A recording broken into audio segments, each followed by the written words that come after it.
Hey guys, welcome back to my YouTube channel KJ Designs. आज हम सीखेंगे plane kurti की कटिंग एंड स्टिचिंग। सबसे पहले मैंने कपड़े को 4 फोल्ड में किया।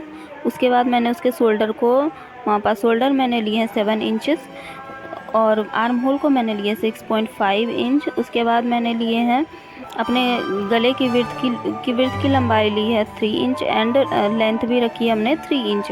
उसके बाद हम लोग फिटिंग की मार्किंग करेंगे। फिटिंग की मार्किंग के लिए मैंने पहले चेस्ट मार्क किया है 8 इंचेस पे। उसके बाद मैंने अपने कमर का मार्क जो किया है वो किया है 7 इंचेस पे। उसके बाद मैंने हिप मार्क करा है, वो करा है 8.5 इंच पे। उसके बाद हम कपड़े की कटिंग करते हैं। सो गाइस, मैंने कपड़े की जो लंबाई रखी है वो कुर्ती की वो रखी है 43 इंच।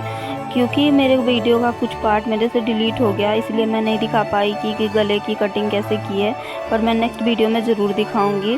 तो मैंने गले की और अपने आर्म होल के लिए पट्टी काट ली। आर्म होल के लिए इसलिए क्योंकि हम कुर्ती को स्लीवलेस बना रहे। इसी तरह मैंने फ्रंट और बैक पार्ट दोनों के लिए पहले आर्म होल की पट्टी, उसके बाद मैंने गले के लिए पट्टी काटी। उसके बाद कपड़े के सीधे पार्ट में हम जो गले के लिए पट्टी काटी थी उसको अपोजिट डायरेक्शन में बिठा कर उसके ऊपर सिलाई लगा देंगे। गाइस, ये कुर्ती मैंने जो बना रही हूँ ये स्लीवलेस होगी और इसकी कटिंग एंड स्टिचिंग का मैं अच्छे से नहीं बना पाई वीडियो, क्योंकि मेरे पास इक्विपमेंट्स की कमी है एंड अभी मैं थोड़ा न्यू हूँ यूट्यूब पे, इसलिए मुझे नॉलेज भी बहुत कम है। सो मैं धीरे धीरे कोशिश करूँगी कि मेरे वीडियोस और बेहतर हों ताकि आप लोगों को और अच्छे तरीके से समझ में आए। आज तो मेरे वीडियो का कुछ पार्ट डिलीट हो गया है किसी रीज़न के कारण, सो उसके लिए सॉरी। आगे से मैं बहुत अच्छे से ध्यान रखूँगी कि मेरे वीडियो का हर पार्ट आप लोगों को मिले। सब इस गले की पट्टी की स्टिचिंग करने के बाद हम उस पर थोड़ा सा कट लगा देंगे, इसलिए कि कट लगाने के बाद हमारा जो गला बैठता है ना वो बहुत अच्छे से बैठता है। उसके बाद हम लोग जो कपड़ा है उसको अपोजिट डायरेक्शन में करके उस पर एक एक सिलाई लगा देंगे। सबसे हम हमारी सिलाई को बिल्कुल किनारी करके लगाएंगे। जिस तरह से हमारे गले का पैटर्न बना हुआ है उसको बारीकी से देखते हुए कि हमारा पैटर्न ना ख़राब हो, उस तरह से हम सिलाई लगाएंगे और बिल्कुल बारीकी से हम सिलाई लगाएंगे। जिस तरह का हमारा गला होगा बिल्कुल किनारी हम लोग सिलाई लगाते हुए हमारे गले के पैटर्न का भी बिल्कुल अच्छे से ध्यान रखेंगे। तो इस तरह से हमारा पैटर्न है गले का और इसकी बिल्कुल किनारी हमने सिलाई लगाई है। उसके बाद कपड़े को हम अपोजिट डायरेक्शन में कर लेंगे और पीछे का जो कपड़ा है उसको हम 2 फोल्ड में करके बिल्कुल कवर करके उसके ऊपर भी सिलाई लगा देंगे, क्योंकि ऐसा करने के बाद जो है हमारी सिलाई जो गले का सिलाई है वो उगड़ा हुआ नहीं रहता और गला बिल्कुल बेहतर दिखता है। तो ये हमारे फ्रंट नेक का डिज़ाइन जो आज का है, मैंने ये डिज़ाइन बनाया है। आई होप आप लोगों को अच्छा लगा होगा, क्योंकि आजकल ये डिज़ाइन बहुत ट्रेंडी है। उसके बाद हम लोग आते हैं आर्म होल पे। आर्म होल के लिए जो मैंने पट्टी रख ली थी उसको हम फ्रंट पार्ट पे ही लगाएंगे। सो कुर्ती के फ्रंट पे हम आर्म होल की पट्टी रखते हैं। उसके बाद रखने के बाद हम लोग उस पर जिस तरह से हमने गले के ऊपर सिलाई लगाई उसी तरह से हम हमारे आर्म होल की पट्टी पे सिलाई लगाएंगे। सिलाई हम सिंगल सिलाई को लगाएंगे। सिलाई लगाने के बाद हम लोग अपने आर्म होल हम बिल्कुल इसी तरह से हमारे आर्म होल की पट्टी पे सिलाई लगाएंगे। सिलाई लगाने के लिए आप लोग सोच भी रहे होंगे कि मैंने इतनी स्लीवलेस भी कहा और मैंने इतनी बड़ी शोल्डर भी रखी हुई है। तो इसका रीज़न ये है कि मैं स्लीवलेस पहनती हूँ बट इतनी ज़्यादा ओपन नहीं पहनती हूँ। तो जो लोग भी इस तरह के हैं जिनको ये प्रॉब्लम होती है कि वो स्लीवलेस भी पहनना चाहते हैं लेकिन ज़्यादा ओपन भी नहीं रखना चाहते, तो अपनी शोल्डर की जो विड्थ है उसको 4 इंचेस 3.5 इंचेस तक रख सकते हैं आराम से। तो सेम जैसे हमने गले पे किया था उसकी पट्टी को अपोजिट में कर देंगे और उसके ऊपर बिल्कुल बारीक से किनारी पे सिलाई लगा देंगे। उसके बाद उसको उल्टा करके फिर वापस से हम लोगों ने वो पट्टी लगाई है आर्म होल की पट्टी, उसको डबल फोल्ड करके वापस से फिर से उसके ऊपर एक सिलाई लगा देंगे। सो गाइज़, आप लोगों के लिए ये कुर्ती बिल्कुल परफेक्ट है। जो लोग ये सोचते हैं वो ज़्यादा ओपन भी नहीं रख सकते बट उन्हें स्लीवलेस भी पहनना है, तो अपनी शोल्डर की विड्थ को 4 इंचेस आराम से रख सकते हैं। कोई टेंशन वाली बात नहीं है, क्योंकि ये ज़्यादा ओपन भी नहीं दिखता है। इसके बाद सेम इसी पैटर्न को हम अपने दूसरे शोल्डर में अप्लाई करेंगे। फिर से हम शोल्डर की पट्टी को अटैच करेंगे।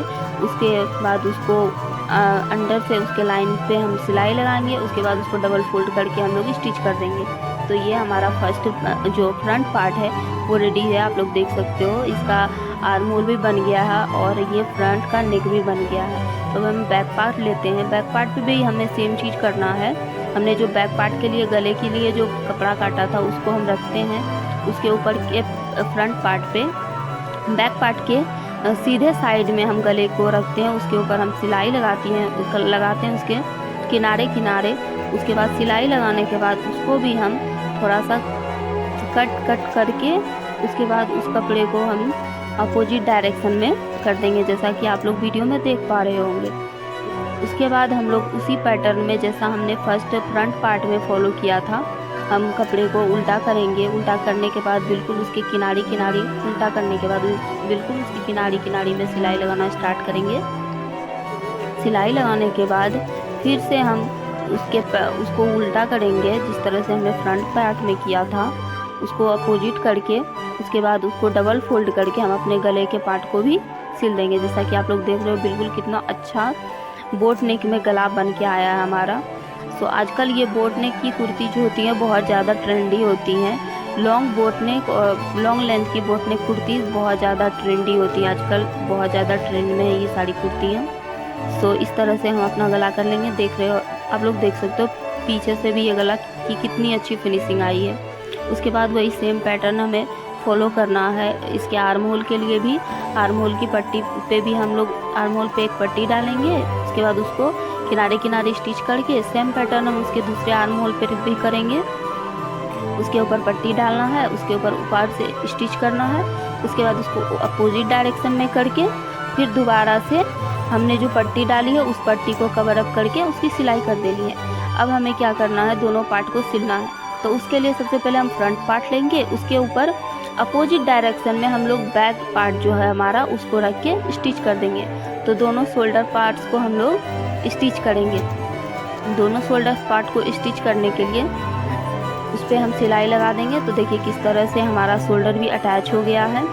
सो शोल्डर अटैच होने के बाद जो हमने फिटिंग मार्क्स डाला था वो यहाँ पे विजिबल नहीं है, बट जो हमने फिटिंग मार्क डाला था उस पर हम सिलाई लगा देंगे। आप लोग को बता दूं कि ये जो कुर्ती है ये 34 साइज़ के लिए है, इसलिए मैंने जो मार्किंग किया था वो उसी के अकॉर्डिंग किया था। सो दोनों तरफ हम लोग सेम वही जिस तरह का हमने मार्किंग किया था, मार्किंग के अनुसार हम लोग वहाँ पे सिलाई लगा देंगे। उसके बाद पूरे शोल्डर लेंथ से लेके 22 इंच पे हम लोग कुर्ती का जो है वो किनारा जो है हम लोग फोल्ड करेंगे। सो उसके लिए क्या करेंगे, जहाँ हमने सिलाई लास्ट लगाई थी वहाँ के कपड़े को बीच कर देंगे, उसको दोनों साइड से फोल्ड कर देंगे। उसके बाद उसके बीचों बीच हम क्या करेंगे, बीचों बीच सिलाई लगाने के बाद हम कपड़े को बिल्कुल सीधा कर लेंगे। जो हमने पैटर्न मोड़ी है, कपड़े को जो मोड़ा है हमने दो पैटर्न में, उसके बाद हम उसके किनारे बिल्कुल सीधी सिलाई लगाएंगे। हम ये भी देखेंगे कि हमारा कपड़ा बिल्कुल जो है मतलब सही मुड़े और बिल्कुल बराबर मुड़े, क्योंकि अगर हम कम ज़्यादा करके मोड़ेंगे तो जो हमारी कुर्ती की फिनिशिंग आएगी वो बिल्कुल अच्छी नहीं आएंगे। इसी तरह हम दूसरे तरफ भी सेम वही पैटर्न अप्लाई करेंगे। हम कपड़े को 2 फोल्ड करके बिल्कुल किनारी से सिलाई लगा के हम मोड़ देंगे। सो कुर्ती के सेकंड साइड भी हम लोग सेम वही पैटर्न इस्तेमाल करेंगे। सो गाइस, कुर्ती के सेकंड पार्ट में भी हम इसी तरह कुर्ती के कॉर्नर में बिल्कुल किनारी से अच्छे से सिलाई लगा देंगे। सो गाइस, वीडियो देखने के लिए थैंक यू सो मच। मैं आगे से ट्राई करूँगी कि और बेहतर वीडियो बना पाऊँ ताकि आप लोगों को बेहतर समझ में आए। Thanks for watching my video.